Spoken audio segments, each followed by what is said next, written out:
നമസ്കാരം. ഞാൻ doctor Semiya, doctor Basil's homeo ഹോസ്പിറ്റലിലെ സീനിയർ കൺസൾട്ടൻ്റ് ആണ്.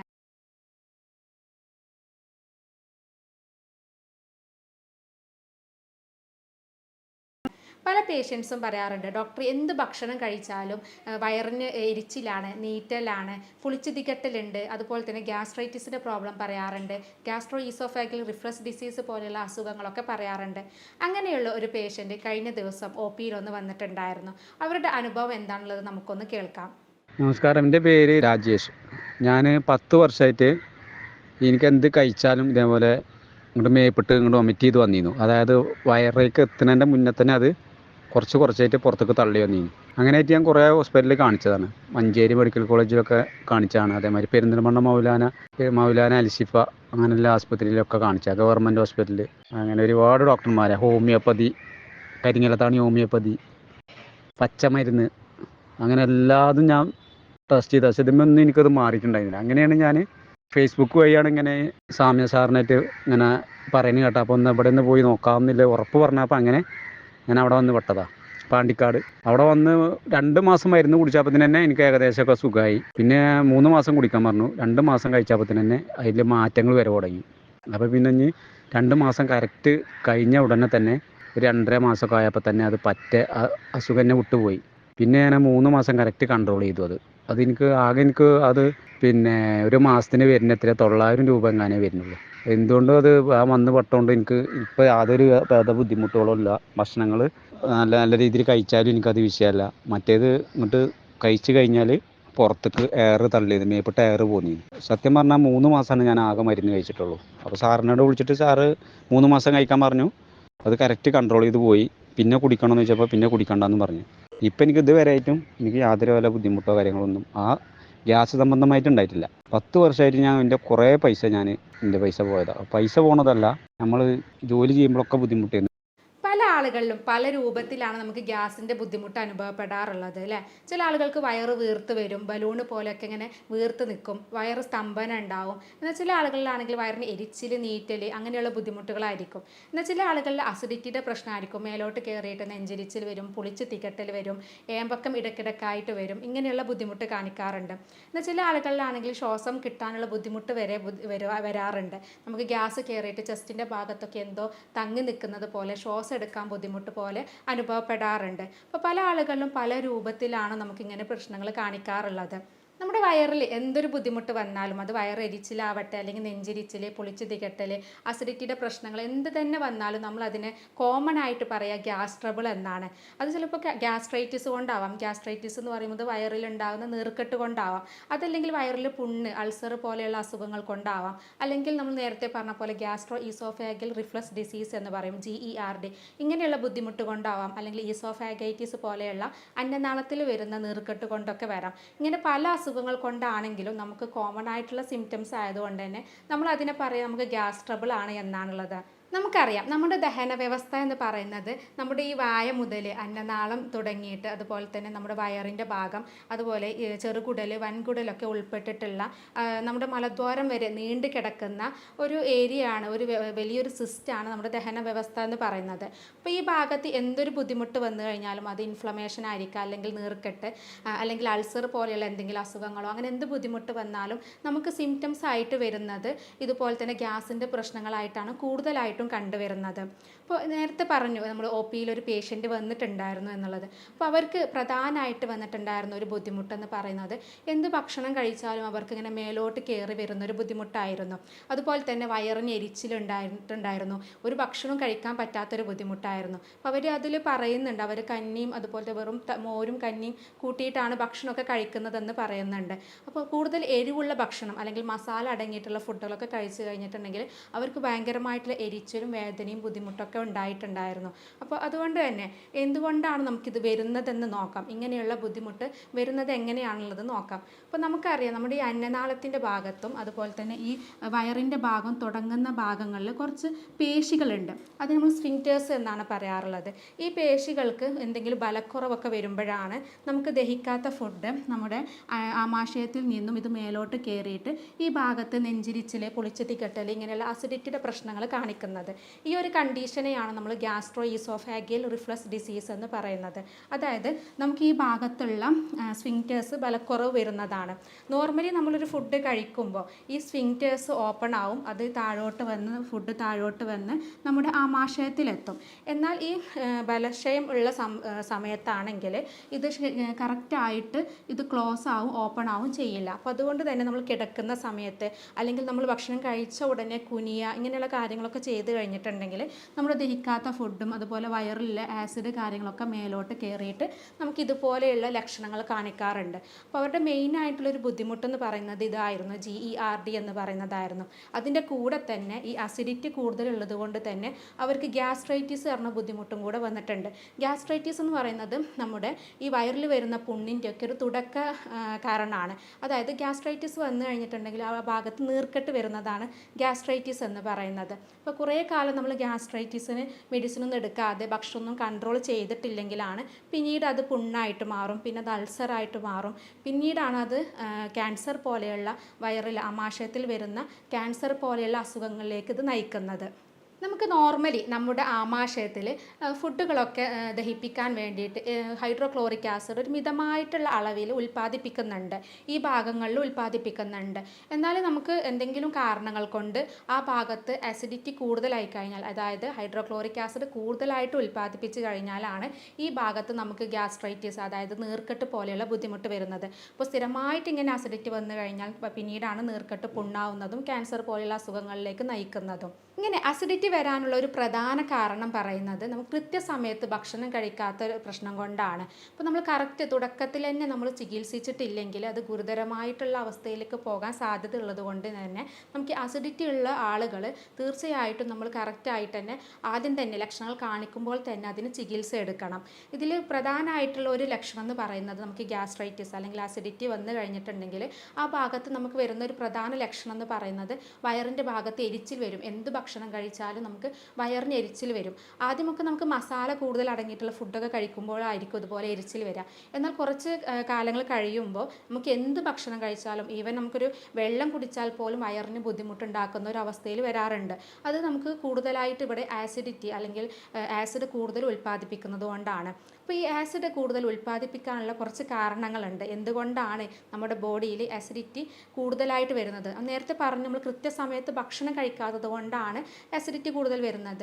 അല്ലാതെ കുറച്ച് കാരണങ്ങളുണ്ട്. നമ്മൾ കഴിക്കുന്ന ഭക്ഷണത്തിലൂടെ ആവാം, അല്ലെങ്കിൽ മാനസികമായിട്ടുള്ള ടെൻഷൻ കൂടുതലുള്ള ആളുകളിൽ, സ്ട്രെസ്സൊക്കെ കൂടുതലുള്ള ആളുകളിൽ, ഇങ്ങനെ ബിസി ലൈഫൊക്കെ ആയിട്ട് നടക്കുന്ന ആളുകളിലൊക്കെ ഈ ടെൻഷൻ കാരണം ഈ ഭാഗത്ത് നമുക്ക് ആസിഡിറ്റി കൂടാനും ഇത് ഗ്യാസ്ട്രൈറ്റിസ് പോലെയുള്ള അസുഖങ്ങളിലേക്കും അതുപോലെ വയറിൽ പുണ്ണ്, അൾസർ പോലെയുള്ള അസുഖങ്ങളിലേക്കൊക്കെ ഇത് നയിക്കാറുണ്ട്. അപ്പോൾ ടെൻഷൻ ഇതിനൊരു പ്രധാന കാരണമാണ്. അതുപോലെ തന്നെ ചില മരുന്നുകളുടെ ഉപയോഗം, സ്ഥിരമായിട്ട് നമുക്ക് ആൻറ്റി ഡിപ്രസൻ മെഡിസിൻസ് ഒക്കെ കഴിക്കുന്ന ആളുകളുണ്ടെങ്കിൽ, അതല്ലെങ്കിൽ നമ്മൾ എന്തെങ്കിലും അസുഖത്തിന് ആൻറ്റിബയോട്ടിക്സ് ഒക്കെ കുറച്ച് കാലം കഴിക്കുന്നുണ്ടെങ്കിൽ അത് ചില ആളുകൾക്ക് അസിഡിറ്റി കൂടുതലാക്കും. ഇങ്ങനെ വന്നു കഴിഞ്ഞിട്ടുണ്ടെങ്കിലും നമുക്ക് ഈ ഭാഗങ്ങളിൽ വയറിലെരിച്ചിലും ബുദ്ധിമുട്ടുകളൊക്കെ കാണിക്കാറുണ്ട്.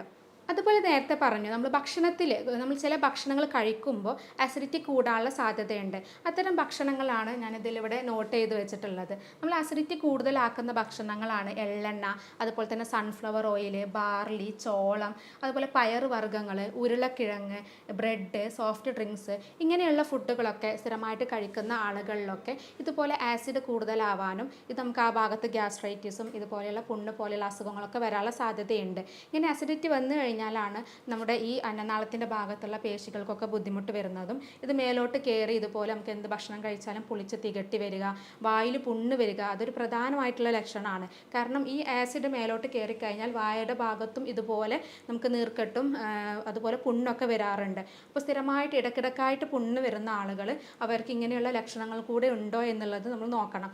അങ്ങനെ ഉണ്ടെങ്കിൽ തീർച്ചയായിട്ടും അത് വയറിൽ പുണ്ണുള്ളത് കൊണ്ടായിരിക്കാം. അപ്പോൾ അതിന് കറക്റ്റ് ചികിത്സ എടുത്താൽ മാത്രമേ നമുക്ക് വായിൽ പുണ്ണ് മാറുകയുള്ളൂ. കാരണം വായിലെ പുണ്ണ്, നമ്മൾ പലപ്പോഴും വായിൽ പുണ്ണ് വന്നു കഴിഞ്ഞിട്ടുണ്ടെങ്കിൽ എന്താ ചെയ്യുക, നമ്മൾ അടുത്തുള്ള മെഡിക്കൽ ഷോപ്പിലൊക്കെ പോയിട്ട് വൈറ്റമിൻ ടാബ്ലറ്റ്സുകളൊക്കെ വാങ്ങിക്കഴിക്കും, ബി കോംപ്ലക്സുകളൊക്കെ വാങ്ങിയിട്ട്. പക്ഷേ നമുക്ക് കുറച്ച് സമയത്തേക്ക് ഒരു ആശ്വാസം ഉണ്ടാവും, പിന്നെ വീണ്ടും വരാറുണ്ട്. അപ്പോൾ ഇതിനുള്ളൊരു പ്രധാന കാരണം ചിലപ്പോൾ നമുക്ക് ഇതുപോലെയുള്ള വയറ് സംബന്ധമായിട്ടുള്ള പ്രശ്നങ്ങളാവാം. അപ്പോൾ അതിൻ്റെ റൂട്ട് കോസ് എന്താണെന്നുള്ളത് മനസ്സിലാക്കിയിട്ട് അതിനുള്ള ചികിത്സ എടുത്താൽ മാത്രമേ നമുക്ക് വായിൽ വരുന്ന പുണ്ണുകൾ, ഇടയ്ക്കിടയ്ക്ക് വരുന്ന പുണ്ണൊക്കെ പൂർണ്ണമായിട്ട് മാറ്റിയെടുക്കാൻ പറ്റുള്ളൂ.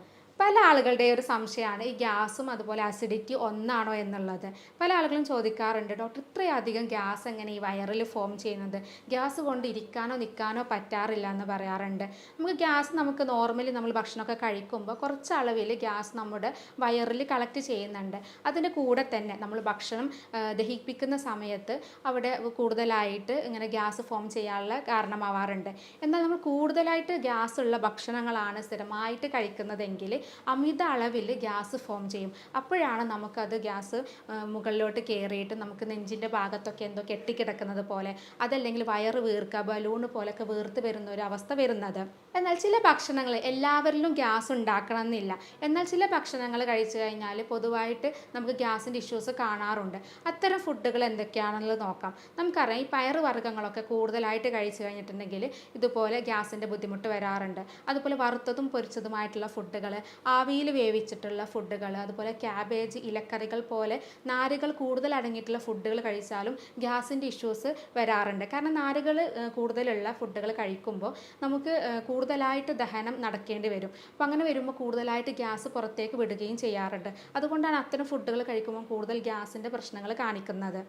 ഭക്ഷണത്തിലൂടെ അല്ലാതെ തന്നെ നമുക്ക് ഗ്യാസ് വരാനുള്ള സാധ്യതയുണ്ട്. ഞാൻ നേരത്തെ പറഞ്ഞ പോലെ ഗ്യാസ്ട്രൈറ്റിസ്, അതുപോലെ തന്നെ വയറിൽ അൾസർ പോലുള്ള അസുഖങ്ങളിൽ, അതുപോലെ നമ്മുടെ വൻകുടലിൻ്റെ ഭാഗത്തൊക്കെ വരുന്ന ഇറിറ്റബിൾ ബവൽ ഡിസീസ്, ഇതിന് നമ്മൾ വൻകുടലിൻ്റെ ഭാഗത്ത് വരുന്ന നീർക്കെട്ടിനെയാണ് ഇറിറ്റബിൾ ബവൽ ഡിസീസ് എന്ന് പറയുന്നത്. ഇങ്ങനെയുള്ള അസുഖങ്ങൾ വന്നു കഴിഞ്ഞിട്ടുണ്ടെങ്കിൽ, അല്ലെങ്കിൽ ആമാശയ ക്യാൻസർ പോലുള്ള അസുഖങ്ങൾ വന്നു കഴിഞ്ഞാലൊക്കെ നമുക്ക് ഗ്യാസിൻ്റെ ബുദ്ധിമുട്ട് വരാറുണ്ട്. അപ്പോൾ നമുക്ക് ചെറിയൊരു ഗ്യാസിൻ്റെ പ്രശ്നമൊക്കെ ആണെങ്കിൽ നമ്മൾ അത്ര കാര്യമാക്കാറില്ല. അടുത്തുള്ള ഏതെങ്കിലും ഒരു മെഡിക്കൽ ഷോപ്പിൽ പോയിട്ട് അതിന് മെഡിസിൻ വാങ്ങിയിട്ട് കഴിക്കുകയാണ് ചെയ്യാറുള്ളത്. അല്ലെങ്കിൽ നമ്മൾ എന്ത് ചെയ്യും, വീട്ടിൽ വെച്ച് തന്നെ കുറച്ച് പൊടിക്കൈകളൊക്കെ ചെയ്തിട്ട് അത് മാറ്റിയെടുക്കുകയാണ് ചെയ്യാറുള്ളത്. എന്നാൽ ഈ ഗ്യാസ് എന്ന് പറയുന്നത് ചെറിയ എന്തെങ്കിലും ഒരു ബുദ്ധിമുട്ട് നമ്മുടെ വയറിൻ്റെ ഭാഗത്ത് വന്നു കഴിഞ്ഞാൽ അതിൻ്റെ ലക്ഷണമായിട്ട് കാണിക്കുന്നതായിരിക്കാം. അതല്ലെങ്കിൽ ഗുരുതരമായിട്ടുള്ള ആമാശയ ക്യാൻസർ പോലെയുള്ള അസുഖങ്ങളുടെ ലക്ഷണമായിട്ടും വരാം. അതുകൊണ്ട് തന്നെ നമുക്ക് ഗ്യാസിൻ്റെ ബുദ്ധിമുട്ട് നമ്മൾ അത്ര നിസ്സാരമാക്കേണ്ട ഒന്നല്ല. ഇടയ്ക്കിടയ്ക്ക് വരുന്ന ഈ ഗ്യാസ് നമ്മൾ പൊടിക്കൈകളൊക്കെ ചെയ്തിട്ട് താൽക്കാലികമായിട്ടുള്ള ആശ്വാസം മാത്രമേ കിട്ടുന്നുള്ളതെങ്കിൽ നമ്മൾ തീർച്ചയായിട്ടും അടുത്തുള്ള ഒരു ഡോക്ടറെ കാണിച്ചിട്ട് അതിന് കറക്റ്റായിട്ടുള്ള ചികിത്സ എടുക്കണം. അത് എന്തുകൊണ്ടാണ് വരുന്നത്, ഈ ഗ്യാസിൻ്റെ ഇഷ്യൂസ് എന്തുകൊണ്ടാണ്, വയറിലെ ബുദ്ധിമുട്ട് കൊണ്ടാണോ, അതല്ലെങ്കിൽ കൊളസ്ട്രോൾ പോലെയുള്ള എന്തെങ്കിലും അസുഖങ്ങൾ കൊണ്ടാണോ, അതല്ലെങ്കിൽ ലിവർ സംബന്ധമായിട്ടുള്ള എന്തെങ്കിലും പ്രശ്നങ്ങൾ കൊണ്ടാണോ എന്നുള്ളതൊക്കെ മനസ്സിലാക്കിയിട്ട് അതിനനുസരിച്ചുള്ള ട്രീറ്റ്മെൻറ്റ് എടുത്താൽ മാത്രമേ നമുക്ക് ഇത്തരത്തിലുള്ള ഗ്യാസ് പൂർണ്ണമായിട്ട് തന്നെ മാറ്റിയെടുക്കാൻ പറ്റുള്ളൂ. എന്നാൽ ചില ആളുകളാണെങ്കിൽ ഗ്യാസിൻ്റെ ചെറിയ വേദന വരുമ്പോഴേക്കും ഹാർട്ട് അറ്റാക്ക് ആണെന്നൊക്കെ പേടിച്ചിട്ട് ECGയും അതുപോലെ തന്നെ എക്കോ ഒക്കെ എടുക്കാറുണ്ട്.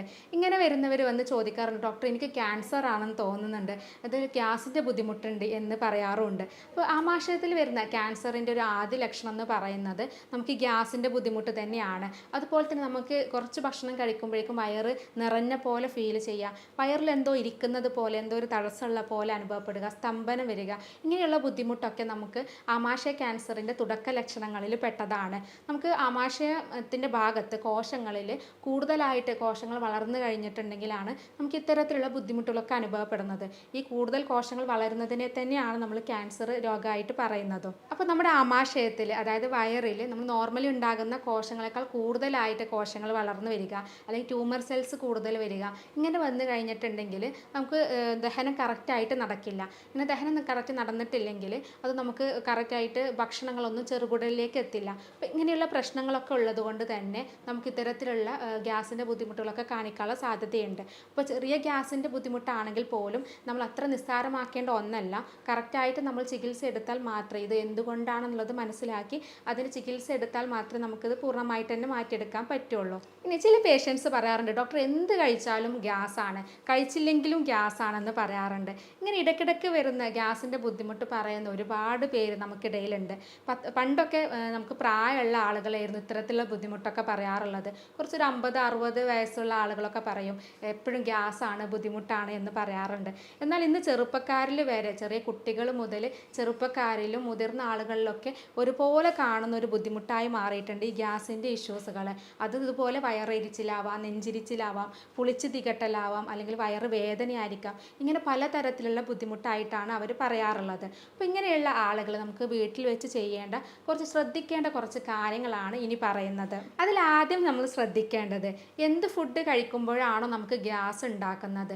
ഞാൻ നേരത്തെ പറഞ്ഞു എല്ലാവർക്കും എല്ലാ ഫുഡും ഗ്യാസിൻ്റെ പ്രശ്നം ഉണ്ടാക്കാറില്ല. അപ്പോൾ നമുക്ക് എന്താണോ ബുദ്ധിമുട്ട് ഉണ്ടാക്കുന്നത് ആ ഭക്ഷണം നമ്മൾ പൂർണ്ണമായിട്ട് തന്നെ ഒഴിവാക്കുക. നമുക്ക് ഇത്തരത്തിലുള്ള അസുഖങ്ങളൊക്കെ മാറിക്കഴിഞ്ഞാൽ ഈ ഭക്ഷണങ്ങളൊക്കെ കഴിച്ചു തുടങ്ങാം. അതുവരെ നമ്മൾ ഇത്തരത്തിലുള്ള ഫുഡുകൾ നമുക്ക് ഗ്യാസ് ഉണ്ടാക്കുന്ന ഫുഡുകൾ പൂർണ്ണമായിട്ട് തന്നെ ഒഴിവാക്കുക. ആദ്യം ശ്രദ്ധിക്കേണ്ടത് അതാണ്. അതുപോലെ തന്നെ നമുക്ക് ഗ്യാസ് ഉണ്ടാക്കുന്ന ചില ഫുഡുകളുണ്ട്. അത് വേവിച്ച് കഴിച്ചാലായിരിക്കും നമുക്ക് ഗ്യാസ് ഉണ്ടാകുന്നത്. എന്നാൽ അത് നമുക്ക് പച്ചയായിട്ട് കഴിക്കുമ്പോൾ അത്ര ബുദ്ധിമുട്ട് വരാറില്ല. അപ്പോൾ അങ്ങനെയുള്ള ഫുഡുകൾ ഉണ്ടെങ്കിൽ അത് പച്ചയായിട്ട് കഴിക്കാൻ ശ്രമിക്കുക. അതുപോലെ തന്നെ എണ്ണയിൽ വറുത്തതും പൊരിച്ചതായിട്ടുള്ള ഫുഡുകളൊക്കെ കഴിക്കുമ്പോൾ ഗ്യാസിൻ്റെ ഇഷ്യൂസ് കാണിക്കാറുണ്ട്. അപ്പം അങ്ങനെയുള്ള ആളുകൾ കൂടുതലും ആവിയിൽ വേവിച്ചിട്ട് കഴിക്കുന്നതാണ് നല്ലത്. എന്നാൽ ആവിയിൽ വേവിച്ച് കഴിക്കുന്നതും പല ആളുകൾക്കും ബുദ്ധിമുട്ടുണ്ടാക്കുന്നത് കൊണ്ട് തന്നെ അത് അങ്ങനെയുള്ള ബുദ്ധിമുട്ടുണ്ടെങ്കിൽ മാത്രം ആ കാര്യങ്ങൾ ഒഴിവാക്കേണ്ടതാണ്. അതുപോലെ മധുരം കൂടുതലുള്ള പഴങ്ങളിലായിരിക്കും കൂടുതൽ ഗ്യാസ് വരാറുള്ളത്. അപ്പം അങ്ങനെയുള്ള പഴങ്ങൾ കഴിക്കുന്നതിന് പകരം മധുരം കുറഞ്ഞിട്ടുള്ള പഴങ്ങൾ ശീലമാക്കുക. അതുപോലെ തന്നെ ഈ ഗോതമ്പ് ഉരുളക്കിഴങ്ങൊക്കെ കഴിച്ച് കഴിഞ്ഞിട്ടുണ്ടെങ്കിൽ നമുക്ക് ഗ്യാസ് വരുന്ന ആളുകളാണെങ്കിൽ അവർ കൂടുതലായിട്ട് അരിഭക്ഷണം ഉപയോഗിക്കുന്നതാണ് നല്ലത്. അതുപോലെ തന്നെ നമ്മൾ ഭക്ഷണത്തിൽ കുറച്ച് നെയ്യ് ഉൾപ്പെടുത്തുന്നത് നല്ലതാണ്. ഇത് ഗ്യാസിൻ്റെ ബുദ്ധിമുട്ടൊക്കെ കുറക്കാൻ വേണ്ടിയിട്ട് സഹായിക്കും. അതുപോലെ ചില ആളുകൾക്ക് പാലുൽപ്പന്നങ്ങളൊക്കെ കഴിക്കുന്നത് ഗ്യാസിൻ്റെ ഇഷ്യൂസ് വരാറുണ്ട്. അപ്പം അങ്ങനെയുള്ള ആളുകളാണെങ്കിൽ അത്തരം ഫുഡുകളും നമ്മൾ പൂർണ്ണമായിട്ട് തന്നെ ഒഴിവാക്കുക. പിന്നെ അതുപോലെ നമ്മൾ ശ്രദ്ധിക്കേണ്ടത് നമ്മുടെ ജീവിതശൈലിയിൽ കുറച്ച് മാറ്റങ്ങൾ വരുത്തണം. അതുപോലെ തന്നെ നമ്മുടെ ഭക്ഷണ രീതിയിലും കുറച്ച് മാറ്റങ്ങളൊക്കെ വരുത്തി കഴിഞ്ഞാൽ ഇതുപോലെയുള്ള ബുദ്ധിമുട്ടുകൾ ഗ്യാസിൻ്റെ ഇഷ്യൂസൊക്കെ നമുക്ക് പൂർണ്ണമായിട്ട് മാറ്റിയെടുക്കാം. നമ്മൾ ജീവിതശൈലിയിൽ മാറ്റങ്ങൾ വരുത്തേണ്ടത് എന്തെന്ന് വെച്ചാൽ നമുക്ക് കൃത്യസമയത്ത് ഭക്ഷണം കഴിക്കുക. അതാണ് ഏറ്റവും കൂടുതലായിട്ട് നമ്മൾ ശ്രദ്ധിക്കേണ്ട ഒന്ന്. 3 നേരം കറക്റ്റായിട്ട് ഫുഡ് കഴിക്കുക. വയറ് കാലിയാക്കിയിടരുത്. ഇങ്ങനെ കാലിയാക്കിയിടുന്ന സമയത്താണ് ഗ്യാസിൻ്റെ ഇഷ്യൂസും അസിഡിറ്റിയുടെ പ്രോബ്ലംസും ഒക്കെ നമുക്ക് കൂടുതലായിട്ട് വരുന്നത്. അപ്പോൾ അത് എല്ലാവരും ശ്രദ്ധിക്കണം. അതിൻ്റെ കൂടെ തന്നെ നമ്മൾ ഭക്ഷണം കഴിച്ച ഉടനെ കിടക്കുക, അതുപോലെ ഭക്ഷണം കഴിച്ച ഉടനെ കുനിയുക, ഇങ്ങനെയുള്ള കാര്യങ്ങളൊന്നും ചെയ്യരുത്. നമ്മൾ ഭക്ഷണം കഴിച്ച ഉടനെ കിടക്കുന്ന സമയത്ത് നമ്മൾ ദഹിക്കാത്ത ഫുഡ് മേലോട്ട് കയറിയിട്ട് നമുക്ക് അസിഡിറ്റിയുടെ പ്രോബ്ലംസ് ഒക്കെ വരാനുള്ള സാധ്യതയുണ്ട്. അപ്പോൾ അത്തരം ശീലങ്ങളുള്ള ആളുകളാണെങ്കിൽ അതൊക്കെ പൂർണ്ണമായിട്ട് തന്നെ ഒഴിവാക്കണം.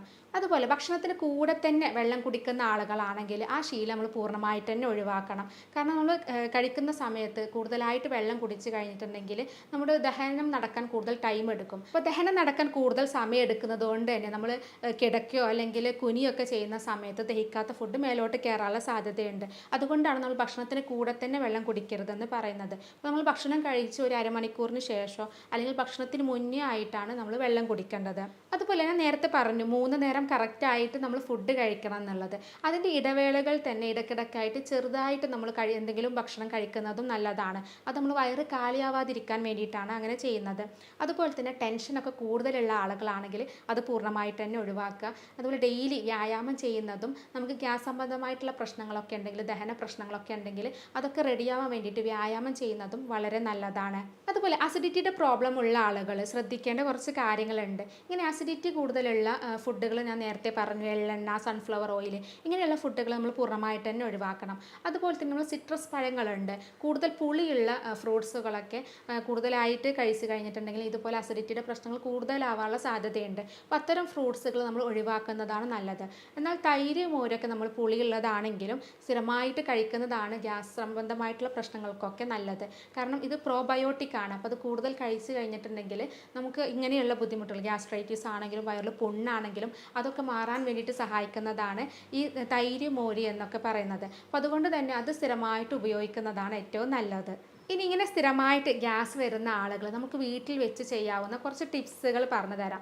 അതിലേറ്റവും കൂടുതലായിട്ട് പറയുന്നത് ജീരകമാണ്. നമുക്ക് വീട്ടിൽ തന്നെ ജീരകം അവൈലബിൾ ആണ്. അപ്പോൾ നമുക്ക് ജീരകം കൂടുതലായിട്ട് അതിൽ എസെൻഷ്യൽ ഓയിലുണ്ട്.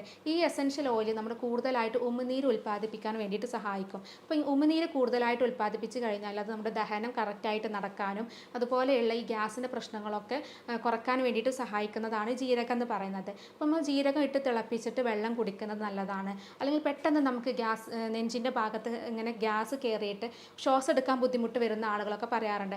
അങ്ങനെയുള്ള ആളുകൾ പെരുംജീരകം ചവച്ചരച്ച് കഴിക്കുമ്പോൾ പെട്ടെന്ന് അത് ഏമ്പക്കായിട്ട് ഗ്യാസ് കുടുങ്ങിക്കിടക്കുന്നതൊക്കെ പോകാൻ വേണ്ടിയിട്ട് സഹായിക്കും. അപ്പോൾ പെരുംജീരകമാണെങ്കിലും അതുപോലെ ചെറിയ ജീരകമാണെങ്കിലും അത് നമുക്ക് ഉപയോഗിക്കുന്നത് ഈ ഗ്യാസ് സംബന്ധമായിട്ടുള്ള പ്രശ്നങ്ങൾക്ക് നല്ലതാണ്.